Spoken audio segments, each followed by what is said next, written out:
Good evening. I am certainly glad you're here, but not as glad as I am that I am here. I'm really excited to be here. This is, as you heard, my first visit to Scotland, and something tells me it won't be my last. Yay! I wanted to share with you, before I start, a couple of things that are at the top of my head. One is, thank you. Thank you for being here this evening. You know, it's a work night, and you're here. You could be doing so many other things tonight. You could be at home having dinner with your family. You could be at a movie. You could be shopping. But you decided to come here, and that tells me you love Rotary as much as I do. So I thank you for being here this evening. The other thing I want to tell you is Sally told me as we arrived this afternoon that some of you are going to wear tartan this evening to make it a bit of a Scottish evening. Well, I looked in my suitcase, and I have a pink jacket, and I have a black jacket, and I have this jacket. And I decided this is as close as I'm going to get to a tartan class. But if it's any consolation, the name of my Rotary Club is McMurray. And McMurray was named after Levi McMurray, a good Scottish name, who was a farmer in western Pennsylvania. And the land that became McMurray, PA, was Levi's. So McMurray is the name of my Rotary Club. So tonight the governor has asked me to talk with you a little bit about the future of Rotary. Where are we? Where are we headed? And that story really starts with why I'm actually here in the first place as president of Rotary. You know, I've done a lot of things in Rotary. I've been in our organization for 34 years, and I've done the presidency of my club. I've been a district governor. I've been a trustee. I've been a director. But the thing that really was the job that convinced me that I should consider being president was the opportunity I had to lead our strategic planning process. And that process meant that I had a chance to look at all the research. What are we good at? What are we not so good at? Where's our opportunity? Where's our strength?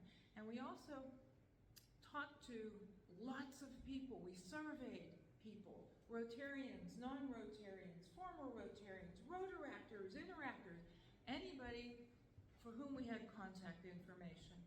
And when we did all of that, we ended up with over 1 million pieces of information about what people thought about the future of where we're headed.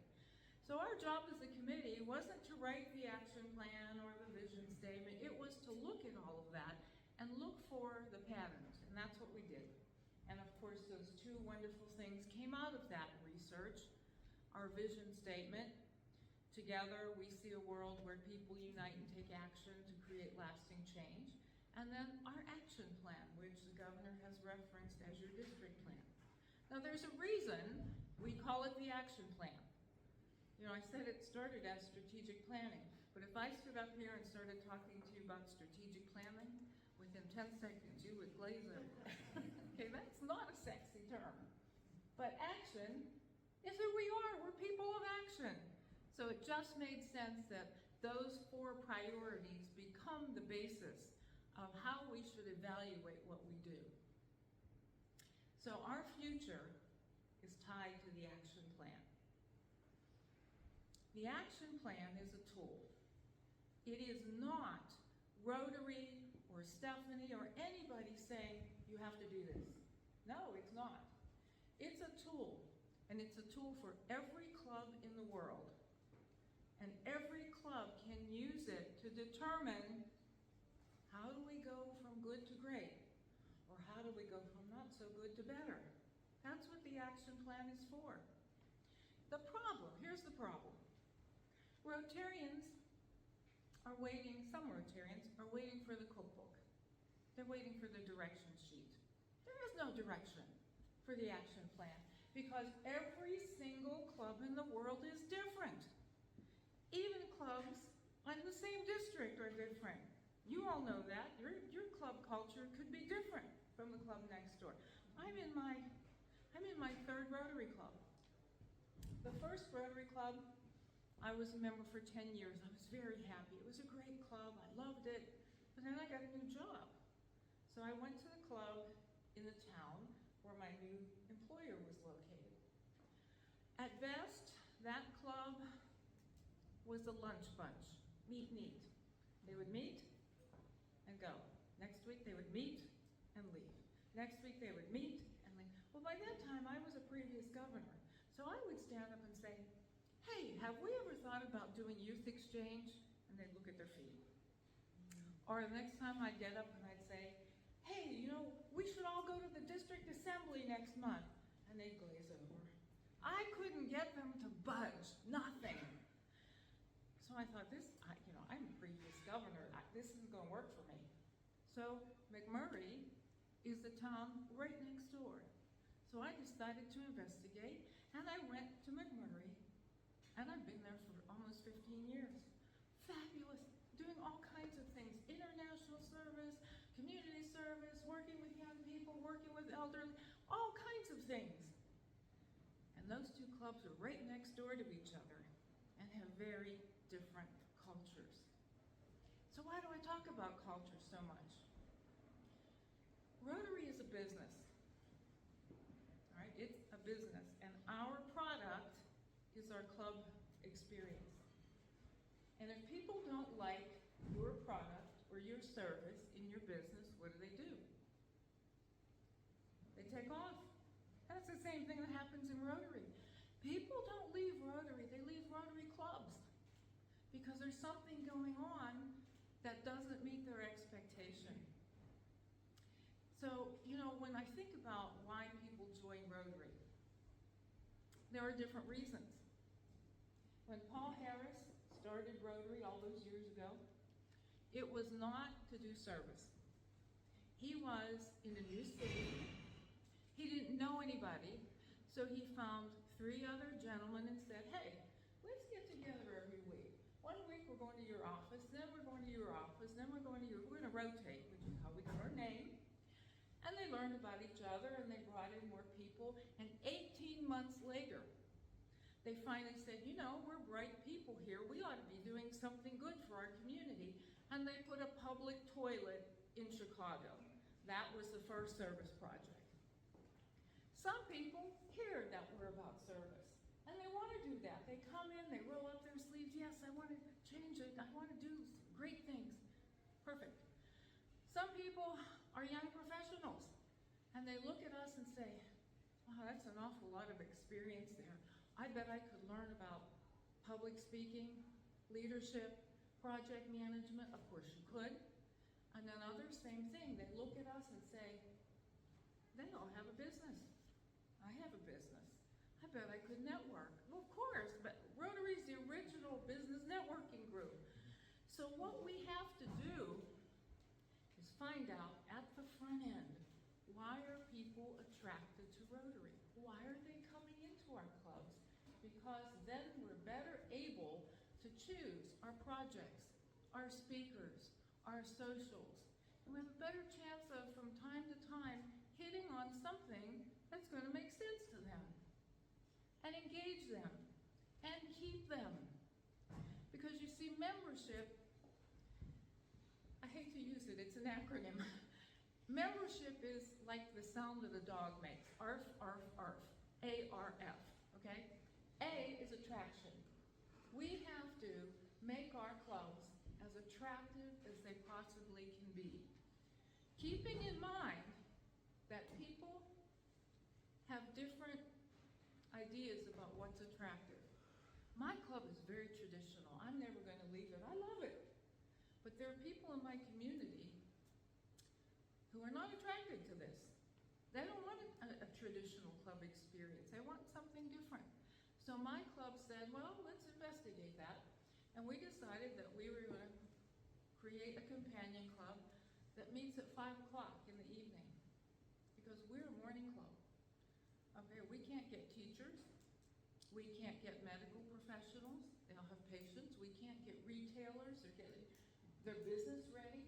So we started this 5 o'clock group, and they're having a blast. But they do things very differently. They don't ring a bell. They don't take attendance. They don't do the pledge. They don't sing. And those are things we do in my club because we love it. But they want something different. And they're still doing active community service. But we didn't stop there. We realized we're in a big township. There's still people that we aren't reaching. So we talked to the parents of our interactors. We talked to our county leadership program. We talked to the Chamber of Commerce. And we came up with another thought. We now have a companion club that meets on Saturday morning, and they bring their children, and they meet in a coffee shop.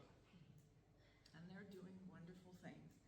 So we have to realize that people want different kinds of experiences. You know, the story that I tell in the States, and this is going to date me, I apologize, but when I was a young woman, I would go disco dancing, and I would wear shoes that were this high. And my father would grab me when I was ready to go out the door and say, "Where are you going with those shoes on? You're going to kill yourself." And I'd say, "Dad, we all know how to walk in them. And we all know how to dance in them. That's what we do." And I tell Rotarians that story because the way that we in our traditional clubs do Rotary, that's the way we do it. But faces like that over there, that's not the kind of Rotary experience they want. And that's what our action plan talks about when it says expanding our reach, making sure that we're creating the kind of environment, culture that's going to be attractive to people who want to serve.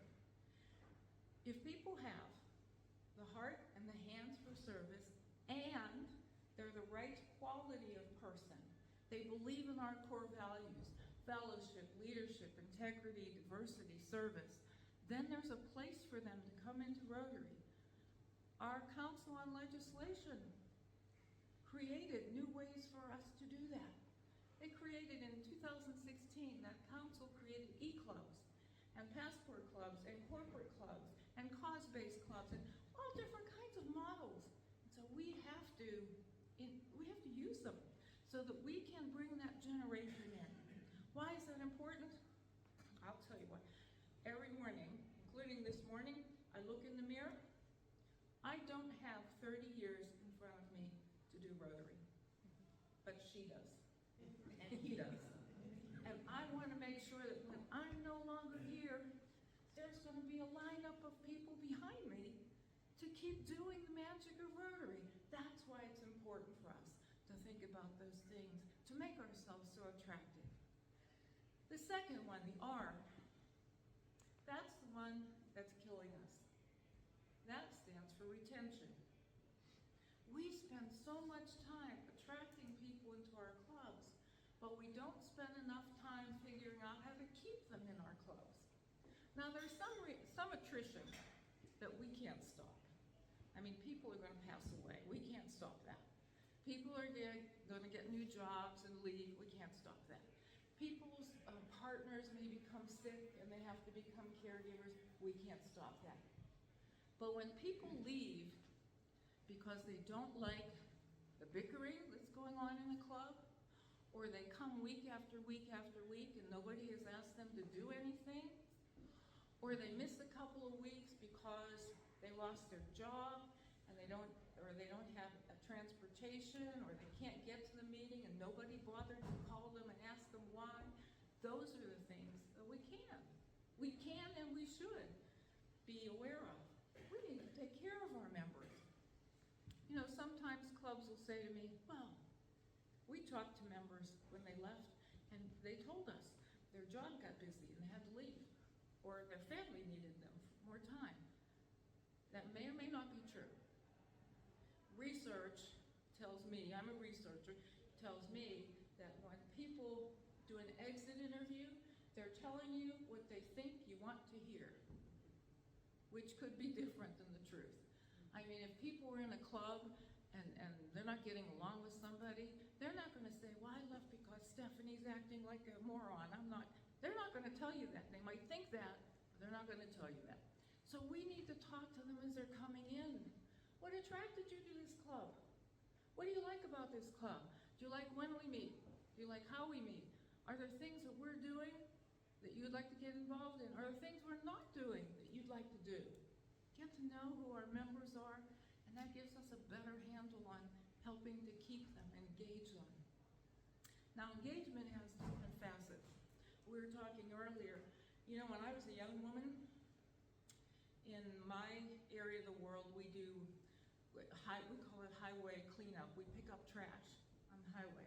Well, when I was young, sure, I put the gloves on, I put the vest on. I didn't mind bending over and picking up all that trash. Now that I'm not a younger woman, I don't want to do that one. But I'll be the first one who will say, okay, I'll buy the pizza when we're all done. Or, you know, I'll buy the beverages when we stop at the pub. There's a way for everybody to become involved in the actions that a Rotary Club takes. So we have to think about that. So A, R, and the final one is F, and that's the one that starts for forming new clubs. The biggest complaint that I hear from people, not complaint, but the thing that keeps them from doing it is, no, it will cannibalize our membership. We're going to lose members if we start another club. Well, I've got to tell you, my club has started 2 clubs now, and we didn't lose a single member. We gained members both times. The first time that we did induction and started that group that meets at 5 o'clock, listen to this, we went from being a club of 38 to a club of 54. So it's worth thinking about, because there are people in our communities who aren't getting an opportunity to serve because we just aren't going after them. Or we're doing dumb stuff, like letting them sit out on the limb, like John's story. You know, yesterday, I got a report, I think your governor gets it too, from our director of membership. And as of yesterday, this is worldwide, there are almost 10,000 prospective members who are waiting to be contacted by somebody in the district to be assigned to a club. 10,000. And we wonder why we have an issue. So we have to really start thinking about the ways that our action plan can help us get stronger. So we have to think about, how do we get better with our impact? So let me just say a few things about each of those, and then I'll stop. Maybe. I'm a previous governor. I could go on forever. So impact is about measurement. You know, I talk to a lot of clubs who say, yeah, we have great impact. We do the dictionary project in our community. I say, great, what's the impact? Wow, we gave 500 books to 3rd graders. That's not the impact. That's the outcome. The impact is what's going to happen to those students as they move through 4th grade, 5th grade, 6th grade. So impact is a measurement that's long-term. When you think about our polio eradication program, the reason we have such strong partners is because we've been able to make strong impact statements. We've been able to measure. We can say that when polio is gone, 11 million children every year will not get that crippling disease. They'll be walking. 85 billions of dollars won't be spent on ancillary healthcare costs. Those are impact statements. And that's what got the attention of the Gates Foundation and the Gavi Vaccine Alliance. That's why we have strong partners. So we have to think in our Rotary clubs about measurement. Measure, where are we when we start? We see there's a problem in the community. Get help from groups that can help us measure. Do what we're going to do. And then watch that and see what impact we have. Easiest way to talk about that, it's like going on a diet. If you decide you're going to lose kilos, you got to step on the scale first.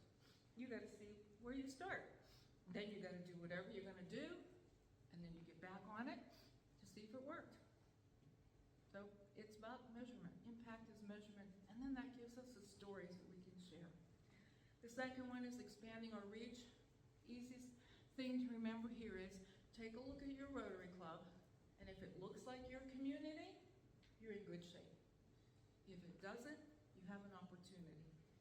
The third one is engagement, and that's really about making sure that everybody has a part to play in the Rotary Club. The best way to make people feel engaged is to ask them at least once a year. There are surveys all over Rotary.org, health member check, and all sorts, or you can make one up. You can do SurveyMonkey. But you need to ask people. Now, they may give you crazy answers, and you may not be able to use anything. But the fact that you gave them an opportunity to be heard is what creates the buy-in. So engage your members. And the final one is being able to adapt. And to make sure that you look at your club and do you have the right people doing the right things? Do you have people in jobs too long? You know my first Rotary Club that I talked about? When I walked in, the first meeting, I met a guy by the name of Byron, and Byron had been the treasurer of that club for 34 years. What's wrong with that picture? We should have said, hey Byron, why don't you put a manual together? We're going to give somebody else a job. We want you to do the golf outing or the gala or something.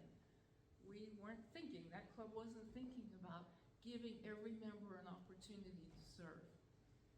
So those are the four things that help our clubs move into a thriving future. The good news is, there is good news. Worldwide numbers, for 30 years, we've brought in 150,000 members every year. So traction is not the problem. We lose 170,000 members every year until this year. Thanks to your irresistible governor and you irresistible club presidents and irresistible team, we've slowed the attrition. We haven't turned that corner yet. We haven't seen that number, that I want to see, that growth, but we have slowed the attrition. We are not losing 170,000 members this year. That's the good news. So the action plan is working. People embracing the magic of Rotary is working. The final thing that I just want to touch on, you've heard from several speakers already, is about the importance of our public image and talking about what we do. We talk to ourselves too much. Everybody in this room knows what Rotary is, but it's the people who are on the street, people who are working in this hotel, the people who are, they don't know what it is. And if they do, they have the wrong idea, they have the wrong perception. They think, and here's another acronym, sorry, Romeo, rich old men eating out. Look, that's not who we are. Look around, that's not, we need to tell people that we're different. We brought in women in the late 80s. We have new meeting models. We're kind of like Rotary 2.0. We're new.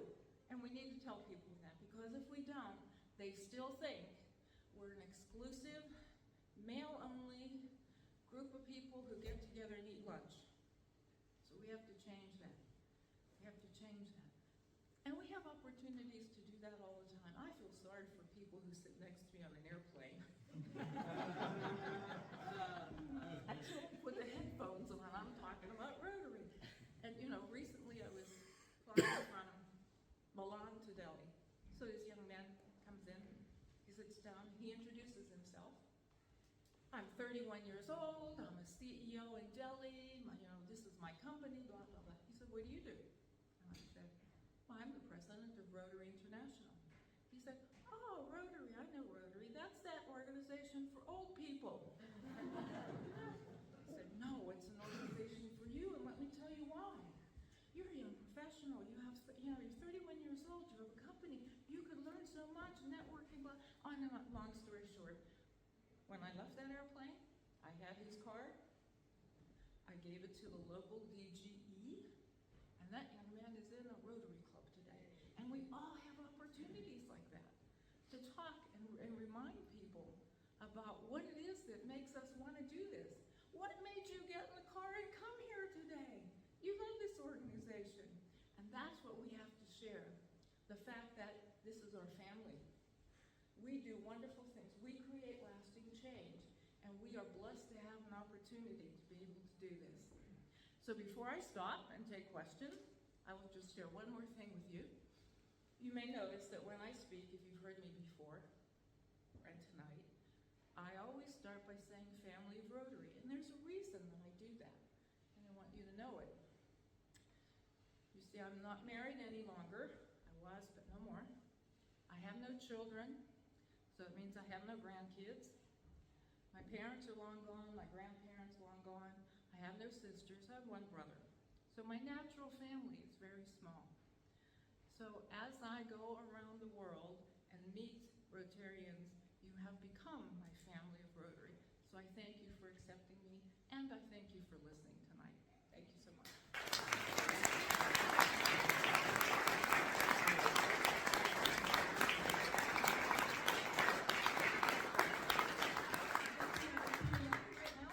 We have time for a couple of questions. Oh, that hand went up so fast. Okay, here.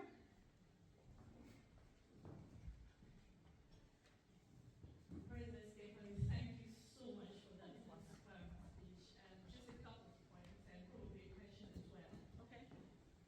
First of all, I must admit, my idea of Rotary was that, it was, one Protestant, Anglo-Saxon rich man. I sent my friend Jeff, who insisted, maybe he saw something in me, and he insisted I join the Rotary.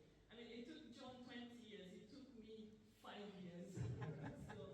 But I'm so glad I joined because it kind of destroyed that mythology. So you alluded to that, but I would like to know what else we can do to just break that mythology. Maybe it was that once upon a time, it's no longer that. And the second point I'm struggling with myself since joining the Rotary is, again, John alluded to that earlier on. How do we embrace digital? How do we embrace the 21st century way of doing things? So, for example, in my club, I work full-time, and I have a lot of other commitments. And for instance, this Thursday, I couldn't make the meeting, so I suggested at a council meeting that we maybe do a hybrid, so that if I'm working away from my town, I can join on Zoom. Oh, it was not well received, the idea. You have to be at the club in person as well. So what can we do? Because I'm one of 265 in that club. What can we do to attract younger members and embrace digital and hybrid? Thank you. Okay, there were actually 4 questions. So I'll answer what I can remember, and then you can remind me. So, in terms of digital, we have to remind people, especially in some of the clubs that we work with, and I have them in my district too. They say, we're okay the way we are. We don't want to change. And so the first thing I say to them is, do you have a cell phone? Do you have a credit card? Do you have a bank card? Well, don't tell me you don't want to change. You'll change if it makes your life easier. So we have to convince people that making these changes, small, I'm not talking about blowing up a Rotary Club, I mean small things that make a difference and change the culture are going to make the club better, and are going to make their life better because you're going to end up with more members. So that's, again, telling the story and reminding people why we do what we do. And then you said, how do we get more young people? The answer is what I said. We have to keep telling the story. One of the things I told, I can't remember who, maybe my table, when I invite people to Rotary, I do not invite them to a club meeting.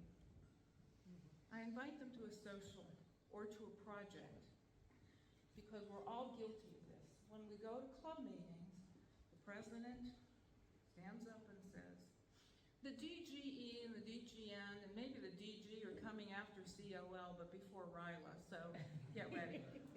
Well, if your person is brand new to Rotary, they're going to say, I don't belong here. I don't even know what language that is. Take them to a social or a project, because we want them to see who we are and what we do.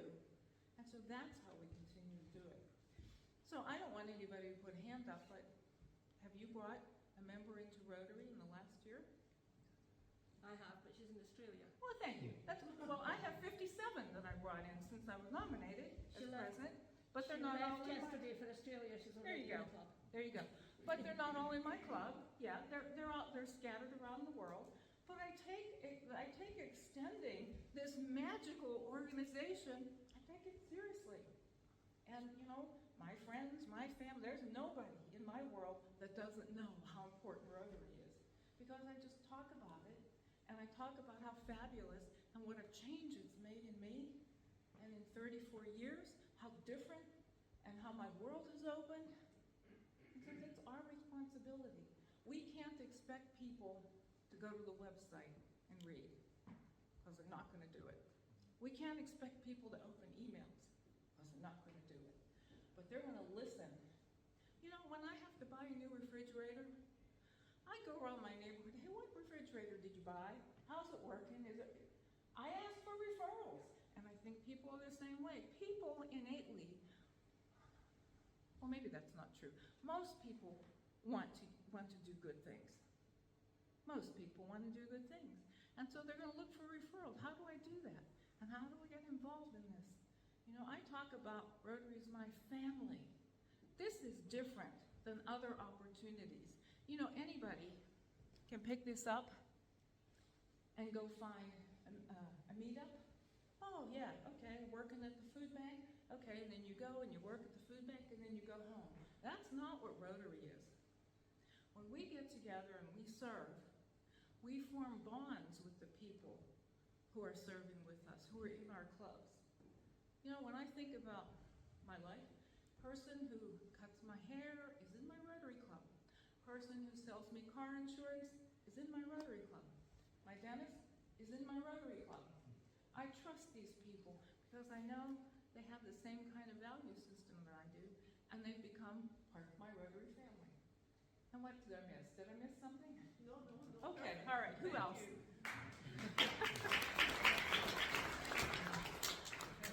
Probably need to wind up there. Wind up, okay.